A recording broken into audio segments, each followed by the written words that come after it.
J'ai donné ma carte de crédit à ma belle-fille lorsqu'elle a demandé « Puis-je l'emprunter ?» J'ai besoin d'acheter quelque chose. N'ayant pas d'argent liquide sur moi à ce moment-là, je lui ai donné, à contre-sécurité, une de mes cartes de crédit. Bien qu'elle soit techniquement ma belle-fille, nous ne sommes pas liés par le sang, c'est la fille de mon mari issue d'un mariage précédent. Je lui ai dit, vas-y, achète ce dont tu as besoin. Cette carte est destinée à un usage familial, alors s'il te plaît, ne la perds pas, d'accord ? Malgré ces petites sautes d'humeur occasionnelles, je pensais qu'elle comprendrait que c'était une carte familiale et qu'elle ne ferait pas d'excès. Mais quand elle est rentrée ce soir-là, dégageant une légère odeur d'alcool, j'ai eu un mauvais pressentiment. Bon retour. Tu es rentré tard. Que as-tu acheté, lui ai-je demandé, espérant une réponse simple. Elle a souri et répondu, ce soir, c'était une soirée de retrouvailles. Regarde cette tenue que je porte. Elle est jolie, non ? Je l'ai achetée aujourd'hui et je l'ai portée tout de suite. Tout le monde m'a dit que j'étais superbe. Elle portait quelque chose qui semblait cher. Soudain, une vague d'inquiétude m'a envahi. Avait-elle vraiment dépensé une somme folle ce soir ? Elle s'est approchée, souriant toujours, et a demandé, devine. Combien penses-tu que j'ai dépensé ? J'ai balbutié, combien de milliers as-tu dépensé ? J'ai organisé la soirée de retrouvailles. J'ai réservé cet hôtel de luxe près de Central Park. 35 personnes sont venues parce que tout le monde voulait me voir. Et comme j'étais de bonne humeur, j'ai payé le repas de tout le monde. Certains sont même venus de l'extérieur de la ville, alors j'ai réservé des chambres pour eux. Je suis vraiment la meilleure, non ? J'ai ressenti un frisson. 35 personnes, cela pouvait signifier qu'elle avait dépensé une fortune. Combien as-tu réellement dépensé ? Ai-je demandé, en essayant de rester calme. Elle a ri et a répondu, 5 000 $. Je suis resté figé. Je pensais que ce serait seulement quelques milliers, mais c'était une carte Platinum avec une limite de 50 000 $. Cette belle fille, qui n'avait même pas encore gagné son propre revenu, avait dépensé presque autant qu'un salaire annuel d'un jeune professionnel en une seule soirée. Te rends-tu compte de combien de travail il faut pour gagner une telle somme ? Ai-je demandé. Pourquoi est-ce important ? L'argent familial a toujours été mon argent, a-t-elle répondu nonchalamment. Et aujourd'hui, tout le monde m'a tellement remercié.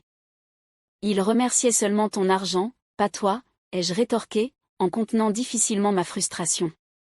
Les biens, c'est blessant, a-t-elle répliqué.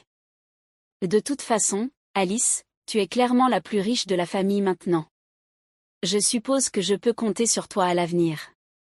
Elle a ri et s'est dirigée vers sa chambre. J'ai su à cet instant que quelque chose devait changer. Si je n'agissais pas vite, son avenir partirait en vrille. J'ai immédiatement appelé le service de conciergerie de la carte de crédit pour expliquer la situation.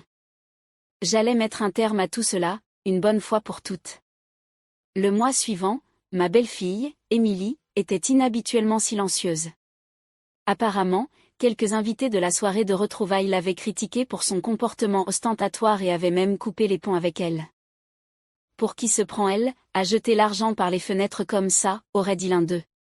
Émilie était furieuse mais ne m'en a pas parlé.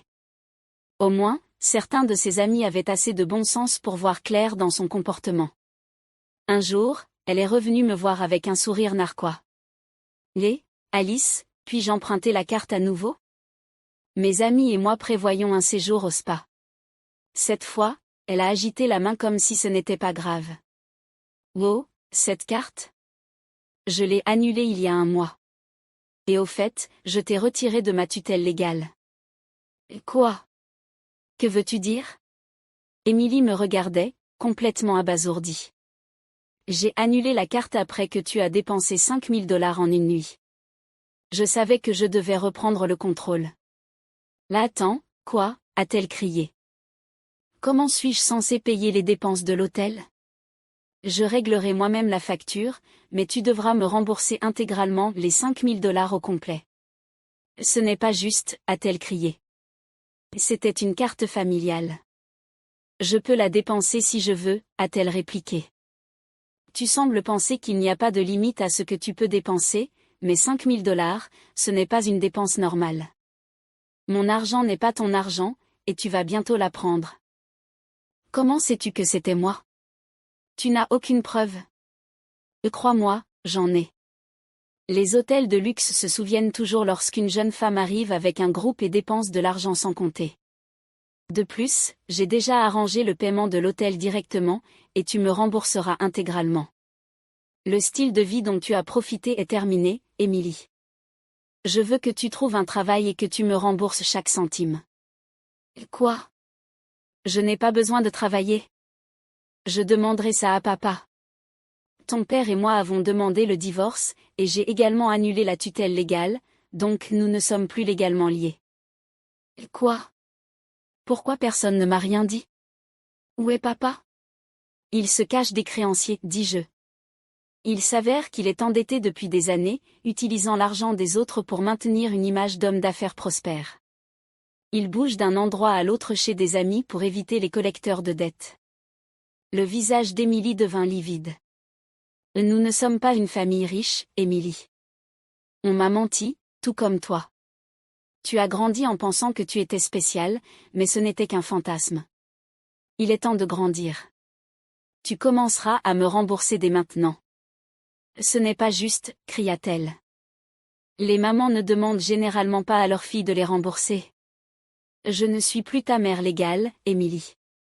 J'ai déposé les papiers avec le divorce, donc nous ne sommes même plus légalement une famille. Oh, donc nous ne sommes vraiment plus une famille? Exactement.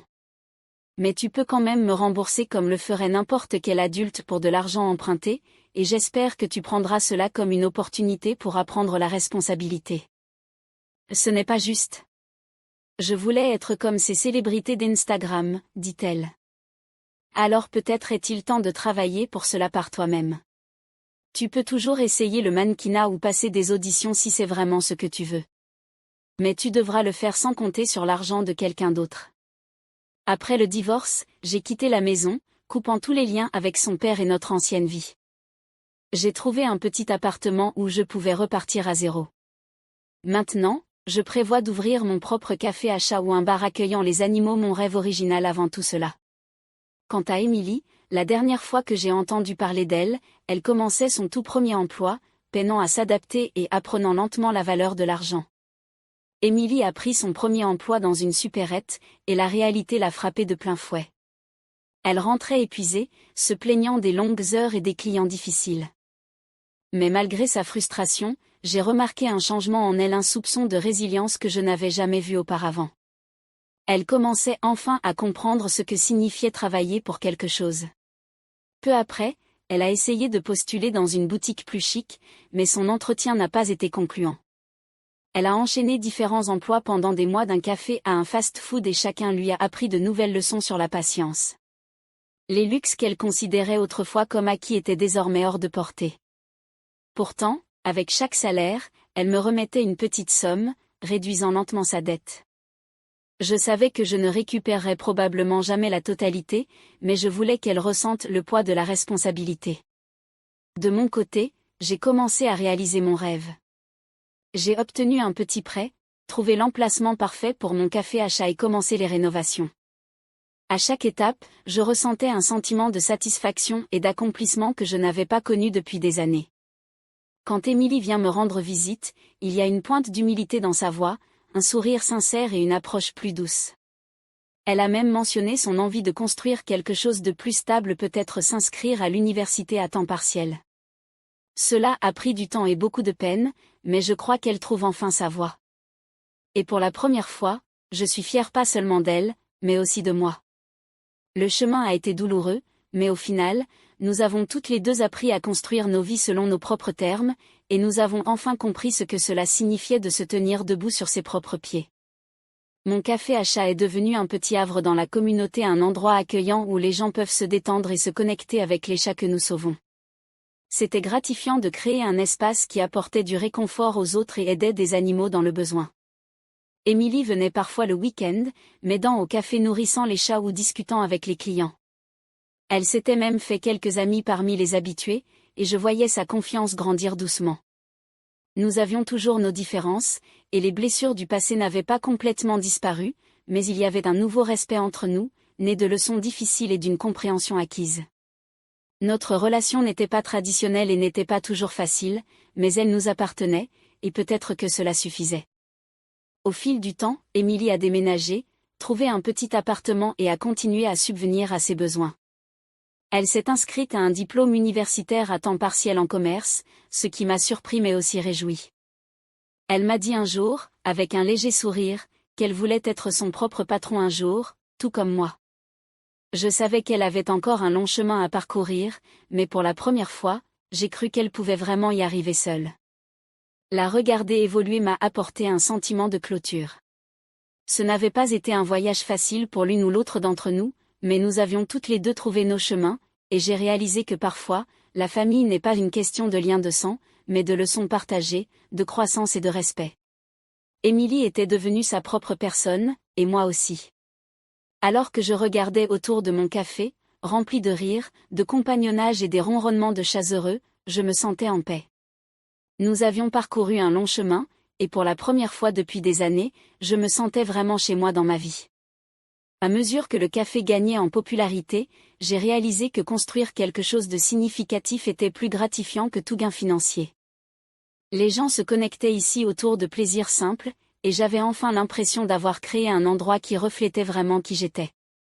De temps en temps, Émilie amenait des amis, les présentant avec fierté, et je voyais sa confiance s'épanouir. Elle parlait souvent de ses projets, parfois de grands rêves d'entreprise qui lui seraient propres. J'ai pensé à créer quelque chose de similaire un jour, mais avec une touche personnelle. Peut-être un café qui soutiendrait aussi des artistes locaux, dit-elle. J'acquiesçais, donnant des conseils ici et là, mais surtout, j'écoutais simplement, la soutenant de façon que je ne savais pas faire autrefois. Alors que son ambition grandissait, elle acceptait davantage de petits boulots, jonglant entre ses études et des projets pour acquérir de l'expérience. Pour la première fois, je la voyais prendre pleinement possession de sa vie, de ses finances et de son avenir. Il n'y avait plus de demande pour ma carte de crédit ni de dépenses extravagantes. Elle était déterminée à réussir seule, et je n'aurais pas pu être plus fière. Dans ces moments calmes au café, entourée du doux bourdonnement des conversations et des ronronnements apaisants des chats, je ressentais une sérénité nouvelle. Notre relation était passée du conflit à la complicité, et nos vies s'étaient transformées de manière inattendue. J'ai compris que le café n'était pas seulement une entreprise, mais un symbole de croissance pour moi, pour Émilie, et pour notre version unique de la famille. Peut-être que la vie ne suit pas toujours les chemins que nous imaginons, mais parfois ceux que nous créons en cours de route s'avèrent tout aussi épanouissants. Et alors que je regardais Émilie rire avec ses amis, son esprit débordant d'espoir et d'ambition, je savais que tout ce que nous avions enduré en valait la peine. Pour la première fois depuis longtemps, je me sentais complète, et peu importe ce que l'avenir nous réservait, je savais que nous avions toutes les deux ce qu'il fallait pour y faire face. Une année passa, et le café était devenu un lieu chaleureux et accueillant dans le quartier. La confiance d'Émilie s'était encore renforcée alors qu'elle se lançait sur sa propre voie professionnelle, avançant avec grâce et résilience. Nous partagions encore des cafés les matins tranquilles, discutant de rêves et des étapes nécessaires pour les réaliser. C'était un rituel simple, mais il symbolisait bien plus une connexion qui s'était renforcée à travers tout ce que nous avions vécu. Un jour, elle me surprit avec un petit cadeau, soigneusement emballé avec un ruban. Je voulais que tu aies ça, pour te remercier de tout. Je l'ouvris pour découvrir une petite plaque gravée avec les mots force et cœur. À cet instant, je ressentis une bouffée de fierté et d'amour, sachant que nous avions toutes les deux parcouru un long chemin. La vie n'était pas parfaite, mais nous avions construit quelque chose de beau ensemble, ancré dans la confiance et le respect mutuel. Je l'ai serré dans mes bras, rempli de gratitude pour le parcours qui nous avait amenés ici. Et alors que je retournais au café, plaçant la plaque sur une étagère où la lumière du matin l'éclairerait, je savais que nous étions prêtes à affronter ce qui nous attendait. Ensemble, nous avions appris que les défis les plus durs de la vie mènent souvent aux connexions les plus significatives et à la croissance personnelle la plus profonde. Et pour la première fois, nos vies semblaient vraiment nous appartenir, un témoignage de résilience, d'amour et de la force de tracer nos propres chemins. Et cela, je le savais, était la véritable signification de la famille.